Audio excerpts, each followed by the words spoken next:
Alors maintenant, nous allons parler de l'identité visuelle. C'est l'un des premiers chapitres, le plus long d'ailleurs dans ce premier semestre, dans lequel on traite beaucoup de choses, surtout de la charte graphique, de la chaîne graphique, etc.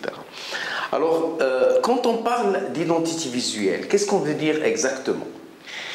Parler de l'identité visuelle, c'est pouvoir, si on peut traduire ça comme ça, l'hawiya al-basariya, ou hawiya al-basariya en fait, identité visuelle. Alors donc l'identité visuelle est l'ensemble des signes visuels. Quand on parle de signes, on parle de tous les signes, que ce soit typographie, coloré, graphisme, trame, filet, etc., qui véhiculent l'image d'une marque et permettent de l'identifier et de la reconnaître. Ça peut être, comme on a dit, des couleurs, ça peut être des formes, ça peut être un graphisme, ça peut être une typographie, etc., etc. Et tout le matériel typographique est utilisé justement pour véhiculer cette image de marque, parce qu'en fait, c'est une marque. Donc, on va aller petit à petit pour essayer de définir qu'est-ce qu'on entend par identité visuelle. Alors, l'identité doit permettre, cette identité visuelle dont on a parlé, doit permettre, premièrement, de représenter les valeurs de la marque. Chaque marque a une valeur. Généralement, elle est concrétisée par une signature.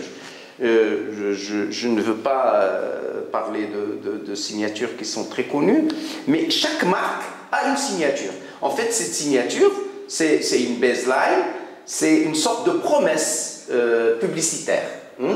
Donc, chaque marque a ce n'est pas une accroche, c'est une signature qui accompagne le produit, et il y a des signatures qui ont duré presque 40 ans.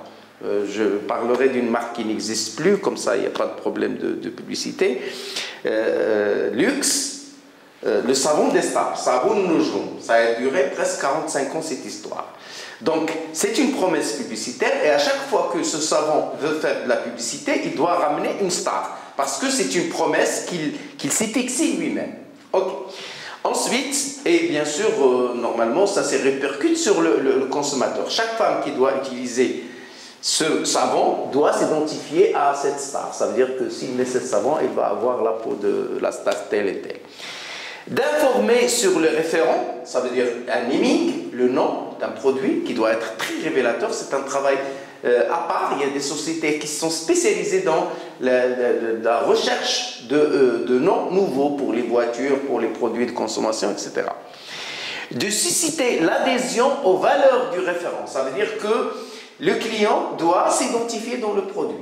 Donc, la marque, ce n'est pas... Parce que les gens pensent que c'est un logo. Mais en fait, ce n'est pas un logo. C'est toute une image qui est construite autour du logo. C'est vrai que le logo, c'est le fédérateur, c'est l'agent principal, c'est le moteur, etc.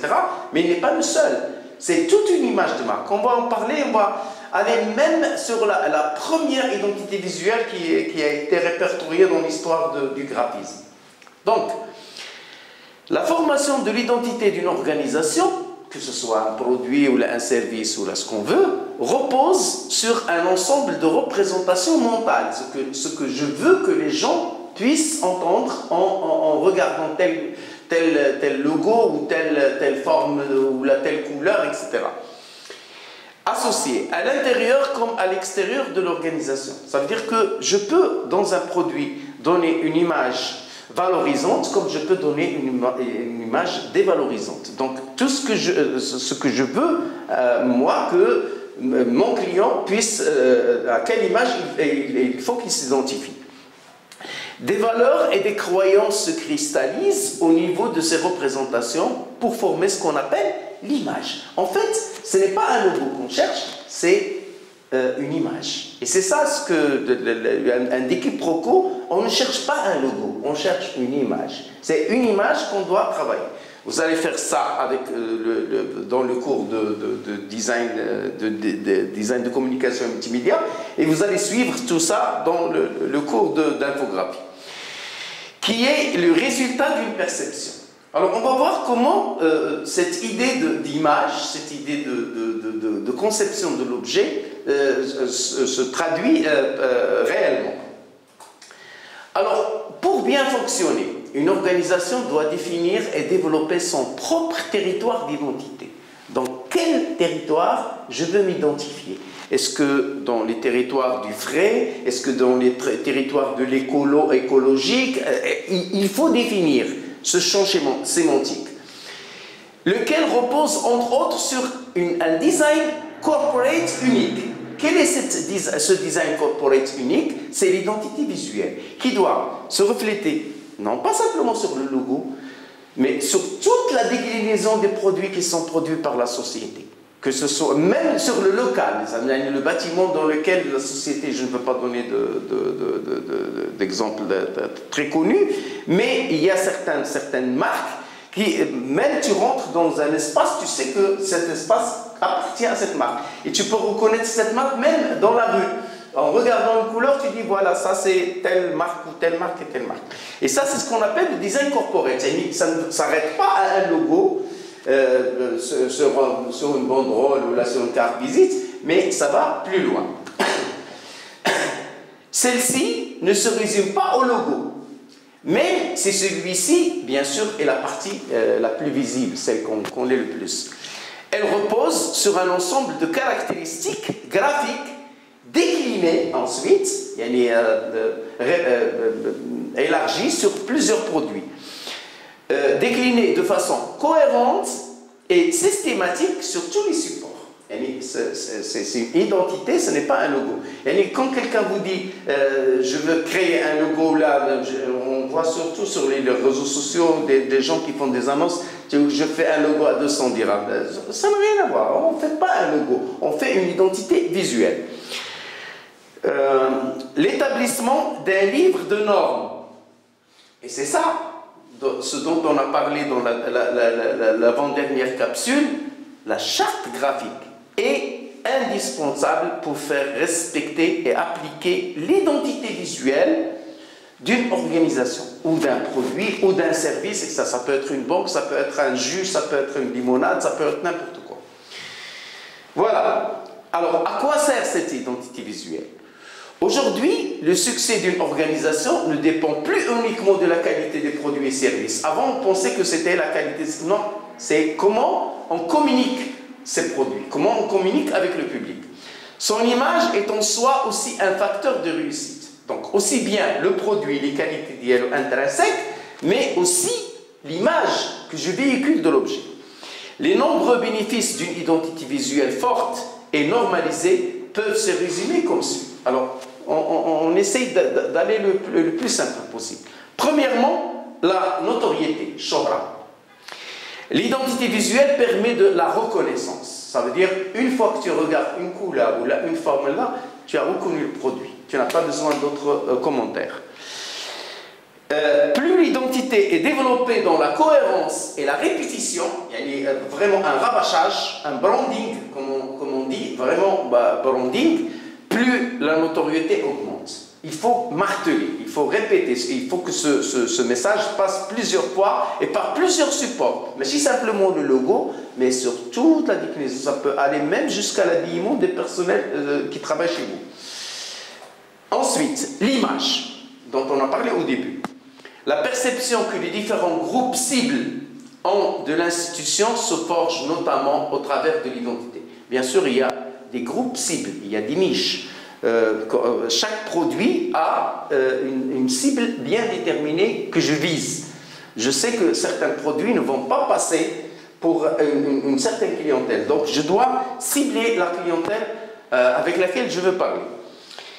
Les valeurs et les croyances associées au design, ainsi que la cohérence et le professionnalisme avec lesquels l'identité d'une institution se décline, induisent la perception ou ce qu'on appelle l'image. Qu'est-ce que je veux véhiculer comme image par rapport au produit? Les mêmes produits, moi je pense à des marques de lessive qu'on voit généralement à la télévision. Il y a une marque qui a une niche très ciblée, ça veut dire qu'il cible les femmes des médecins, des trucs machin. Il y a une autre qui cible vraiment les femmes de ménage sur la terrasse avec la lessive, etc., etc. Tout dépend de quelle cible je veux atteindre. Alors, et puis la fédération. L'identité visuelle permet de préserver la notoriété et la lisibilité d'un ensemble parfois complexe, constitué de nombreuses sous-entités. Des fois, vous avez un produit qui est décliné sur plusieurs produits. On ne peut pas citer d'exemples, mais vous savez qu'il y a certaines marques qui n'ont pas un seul produit, qui ont une multitude de produits, et il faut que cette identité visuelle puisse se refléter sur toute la panoplie des produits qui sont édités. En fédérant autour d'une image unique, une seule, on renforce également la cohésion des différents éléments. Alors, ensuite, l'appartenance. L'identité visuelle permet d'exprimer des valeurs et des spécificités. Une institution doit pouvoir expliquer les raisons qu'elle a d'être fière. Et vraiment, là, ça part vraiment de ce qu'on appelle une analyse SWOT. Ça veut dire il y a les forces, on définit les faiblesses, on définit les opportunités, on définit... Vraiment, il faut bien se positionner dans le marché par rapport à ça et connaître ses forces et connaître aussi ses faiblesses.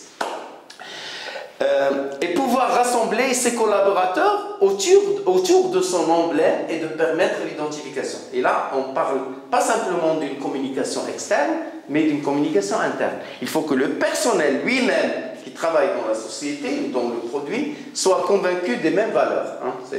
C'est un travail qui se fait au niveau de la communication externe et c'est de la communication interne. Et c'est pour ça qu'on entend des fois des réflexions qui sont un peu déplacées. On te dit, ce logo a coûté 400 millions, etc. Oui, c'est normal, parce que c'est pas le logo, c'est la charte graphique en entier qui a coûté ça. Et tout ce travail de communication externe et de communication interne qui se fait en même temps. La cohérence. Bien sûr, il faut être cohérent. Il n'y a pas de plus dangereux dans la communication que la communication anarchique, le fawdawiya. Parler plusieurs langages en même temps. Il faut parler un seul langage. Tu as une signature, mais là, on est obligé de citer des exemples. Quand le Macintosh, quand il signe Think Different, penser différemment, c'est une signature, c'est une image de marque. Donc, à chaque fois qu'un nouveau Macintosh sort, il faut qu'il soit différent. Parce qu'il est destiné à des gens qui pensent différemment. Think different. Penser différemment. Donc, il est toujours différent d'un ordinateur normal. Que ce soit sur un PC de bureau, que ce soit un portable. Alors, donc, c'est une promesse. Il faut être cohérent avec ce qu'on dit. Et il ne faut pas changer de discours le lendemain. Parce que sinon, ça ne marche pas. Donc, quand on fait, nous, une charte graphique, ça nous prend presque 2 mois de travail en deuxième année AA. Ça nous prend presque 2 mois, des fois 2 mois et demi de travail, justement pour sortir quelque chose de cohérent. Chacun de vous a choisi un produit ou a choisi un service pour travailler, pour le développer. Donc, pendant tout ce temps-là, ces 2 mois et demi, on doit sortir avec une charte cohérente, etc., une image, une identité visuelle et non pas un logo, comme vous avez tendance à le croire. Alors, un usage systématique et normalisé de l'identité visuelle augmente son impact et sa capacité à être mémorisée. Parce que c'est le branding, en fait. Qu'est-ce que c'est que le branding? Ce mot paraît un peu galvaudé, mais non, en fait. Parce que ça vient du brandon. Le brandon, c'est l'outil, c'est un outil qu'utilisaient les cow-boys à l'époque. C'est un outil métallique qu'ils chauffaient pour marquer les vaches. Et quand on fait du branding, ça veut dire que la marque doit être marquée dans l'esprit des gens. C'est quelque chose qui doit être matraqué. Chaque jour, il faut qu'il la voie dans la pub, il faut qu'il la voie dans les affichages. Il faut que cette marque puisse devenir récurrente. La cohérence résulte d'une parfaite constance du logotype. Il ne faut pas que le logotype soit déformé. Et ça, vous allez le voir avec le prof d'infographie, il y a des interdits. Qu'on s'interdit. Interdit de l'écraser dans ce sens-là, interdit de l'écraser, interdit de le pencher, interdit de faire les lettres en haut, en bas, etc. On définit des règles strictes Et c'est ça ce qui définit la charte graphique en fait. On définit des règles et voilà, on ne doit pas mettre ces couleurs, on ne doit pas mettre cette forme, on ne doit pas toucher à ça, on ne doit pas toucher à ça. Un logo normalement doit avoir une surface de protection qui doit le protéger. Rien ne doit entrer dans cette surface de protection. Donc tout doit être défini dès le départ. Dans ces diverses utilisations et applications appropriées aux différents supports de communication. Parce que ce logo ne va pas simplement être imprimé, il va être sur écran d'ordinateur, il va être sur différents supports, etc. Donc voilà. Ensuite, le positionnement, l'histoire, la culture, le projet, les spécificités et les valeurs de l'organisation sont symbolisées à travers cette identité visuelle. Ceci permet à l'institution de se positionner, marquer son territoire par rapport à d'autres. Parce que certains organismes, certaines organisations ont foyé à cette règle et ils ont payé les prix parce que dans l'imaginaire collectif, la marque a perdu beaucoup de choses. Il y a beaucoup de marques qui ont perdu à cause de ça, parce qu'ils n'ont pas préservé leurs valeurs intrinsèques. Et ensuite, la pérennité, bien sûr, parce qu'une identité visuelle, elle est censée rester au moins une trentaine d'années. Sinon, ça ne marche pas. On ne va pas changer d'identité visuelle tous les 2 ans. Donc, il faut faire un logo et non pas se fier à la mode ou un effet de mode, mais penser à la pérennité du logo. Et ensuite, bien sûr, l'économie. Une identité visuelle bien conçue est source d'économie. En rationalisant et en normalisant, on réalise rapidement des économies importantes. Parce que, comme j'ai dit tout à l'heure, il n'y a pas pire que la communication anarchique, fawdawiya. Voilà. Alors, bien sûr, il est toujours bon de revenir aux origines. Le premier travail qu'on peut considérer comme étant un travail de global design, vraiment de design corporate, c'est le travail qu'a fait Peter Behrens lorsqu'il a travaillé sur l'Allgemeine Electric Gesellschaft, ce qu'on appelle le AOG, parce qu'il n'a pas travaillé simplement sur un logo, il a travaillé sur l'architecture, sur le design de produits et sur tous les supports de communication possibles. Vraiment, il a fait un vrai travail de design corporate, de global design.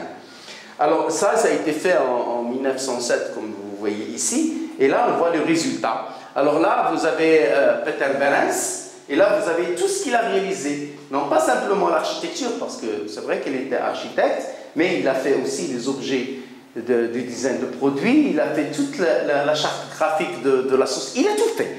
Et vraiment, c'est ce qu'on appelle du travail clé en main. Et n'oublions pas que Peter Behrens, malgré que l'histoire ne l'a pas gratifié, en fait, parce que chez lui, Walter Gropius est passé comme stagiaire.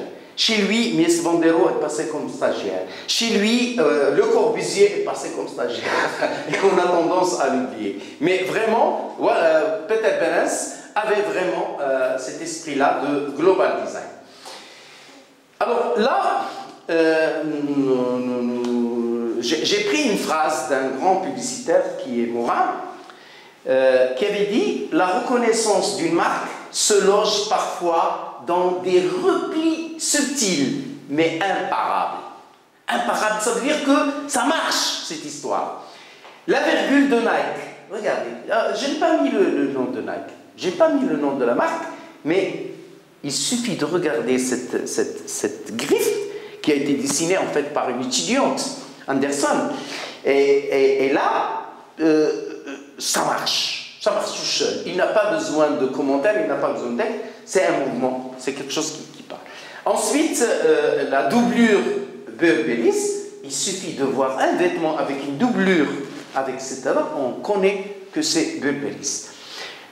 Ça, c'est un carré qui est devenu très connu chez nous.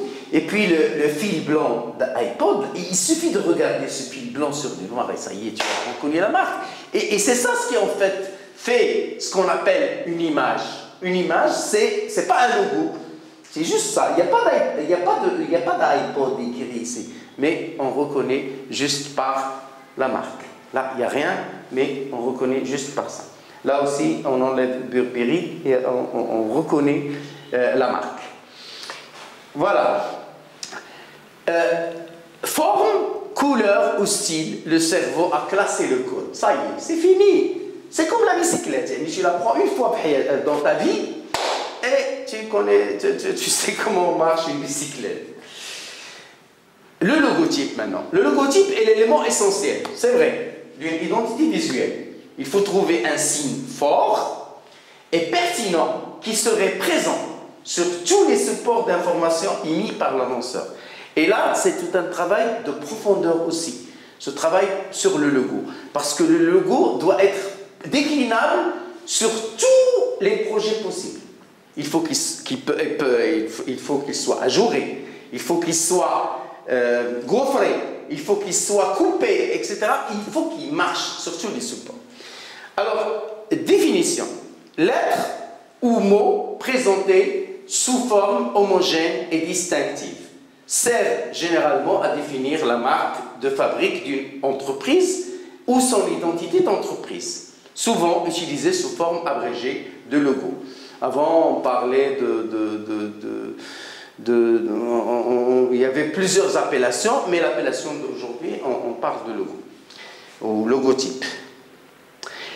Le logotype est un signe représentatif d'une marque ou d'un organisme. Il est l'élément principal de l'identité visuelle. Bien sûr, c'est le plus visible. Le mot logotype est issu de la technique d'impression typographique. Il vient de ce caractère typographique qui servait à imprimer. Et c'est celui aussi, le brandon dont on parlait tout à l'heure, ça veut dire pour marquer les bêtes. Le logotype était un signe fait en un seul caractère de plan d'une forme imprimante spécialement créée permettant de marquer, branding, et de signer. Voilà. Le logotype est un nom dont la mise en forme graphique est spécifique. Il est construit du nom, ce qu'on appelle le naming, de l'entreprise ou de l'organisme et d'éléments graphiques. Ça peut être une trame, ça peut être des filets, ça peut être une typographie, ça peut être un dessin, on va voir les différentes formes que ça peut revêtir. L'agencement entre ces deux éléments peut être soit en juxtaposant, ça veut dire en mettant un à côté de l'autre. Là, vous voyez le logo Auchan ici avec Auchan, là avec Gaz de France, la Poste, etc. Donc, vous avez deux éléments, un élément ici, un élément graphique, et puis le nom. Ça peut être d'autres combinaisons, par exemple la superposition. Et là, vous avez le signe en haut et le nom en bas. Comme ici, quand l'autorité est suffisante. Je ne peux pas me lancer sur un nouveau produit avec un logo comme ça, c'est très difficile. Et il faut vraiment que le logo, que la marque soit très connue. Ensuite, j'ai la fusion. Ça veut dire que mélanger deux choses, parce que ça paraît simple, mais en fait, ce n'est pas aussi simple que ça. Hein, parce que le logo de Samsung, vous remarquez qu'il n'y a pas de trait de A. Et en fait, c'est fait exprès. Parce que ça doit couler. Si vous avez déjà essayé de lancer votre téléphone, lorsqu'il démarre, il y a comme du liquide qui se coule ici. Et c'est normal parce qu'ils avaient besoin d'un logo où il n'y a pas d'îlot. Il n'y a pas d'îlot. Parce que s'ils avaient mis la barre ici, il y aurait un îlot blanc et ça qui va tomber. Lorsqu'on veut le graver sur le mur ou on veut faire ça ne marchera pas.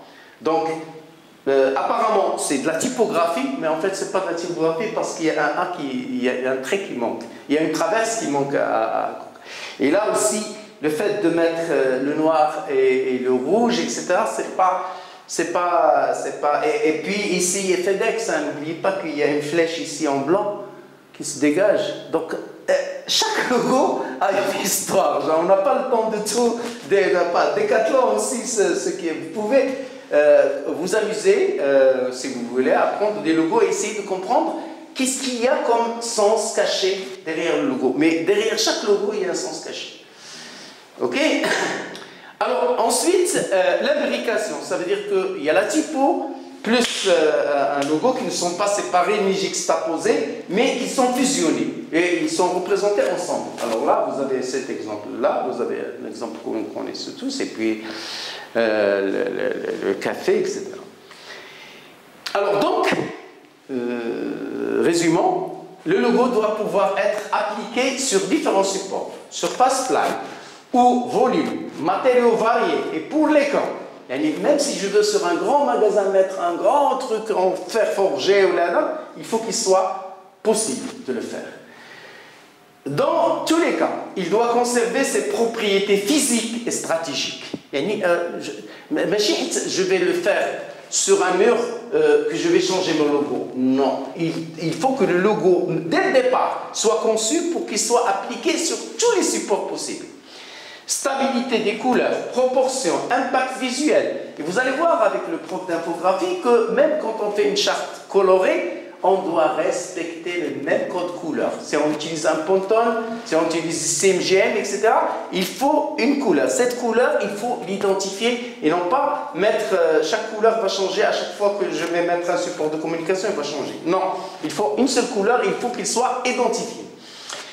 Les logos évoluent avec leur temps, bien sûr.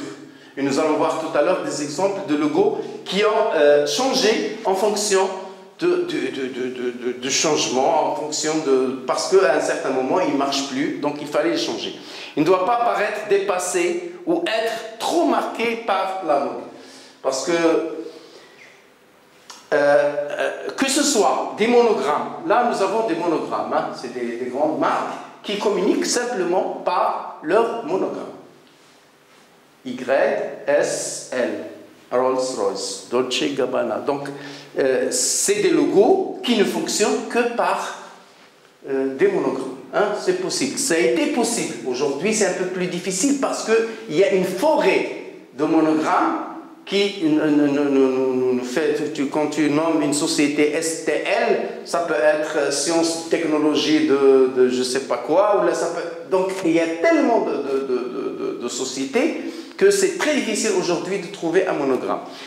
Alors, ensuite, ça peut être un idéogramme, ça veut dire, comme on a vu pour le logo de tout à l'heure, ça peut être simplement un symbole qui signifie le produit. Il suffit de regarder sans regarder le nom, et là, on identifie le produit, on n'a pas besoin de nom. Ça peut être aussi un picto, ça veut dire que rien que regarder le dessin, et là vous avez un puma, là vous avez le logo de World Wide Fund, qui est un panda, qui est symbolisé, ou Lacoste avec un crocodile, etc. Donc ce picto remplace le logo. Et ça peut être aussi un sigle. Ça veut dire se contenter de typographie. Hein? De typographie, par exemple, ici à H&M, la Société nationale du chemin de fer de France, etc. Donc, et ça peut être carrément de la typographie. Il m'a fait là, la ni initiale, ni rien du tout. Kellogg's, Perrier.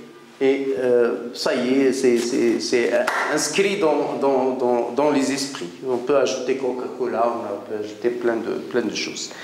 Et voilà, et comme vous pouvez, comme je l'ai dit tout à l'heure, les marques évoluent avec le temps. En 1898, Pepsi Cola était comme ça, et aujourd'hui, voilà comment il a été simplifié. Ça veut dire qu'il a été adapté. Et là, on peut voir l'histoire du graphisme, hein, carrément. On est dans le vintage, on est dans les années 20, les années 30, etc. Et on remonte dans le temps. Voilà. Et ce n'est pas le cas pour Pepsi tout simplement, mais vous avez d'autres exemples. Alors par exemple, un exemple que nous utilisons beaucoup, c'est le Apple. Là, c'est la marque actuelle. Mais voilà la marque comme elle était au tout début de sa création en 1976 par Steve Jobs. Et puis un autre logo qu'on connaît bien qui a commencé comme très figuratif mais qui s'est épuré avec le temps, surtout après l'intervention d'un grand monsieur qui est Raymond Loewy, qui est un grand designer, un global designer, hein, parce qu'il n'a pas fait simplement des logos, il a fait des logos, il a fait des voitures, il a dessiné des yachts, il a dessiné le distributeur Coca-Cola, il a dessiné plein de choses, donc il faisait vraiment, comme Peter Behrens qu'on a vu tout à l'heure, vraiment du global design. Voilà, et là, un exemple que vous connaissez très très bien, qui a commencé très très figuratif, hein, c'est vraiment un Polaroid, et ben, avec le temps, il a commencé à s'adapter, parce que ce logo-là n'est pas adaptable, il n'est pas applicable à tous les supports. Par contre, celui-là, il peut marcher avec tous les supports, il peut même être en noir et blanc.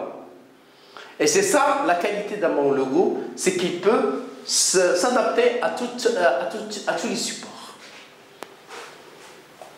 Voilà, merci.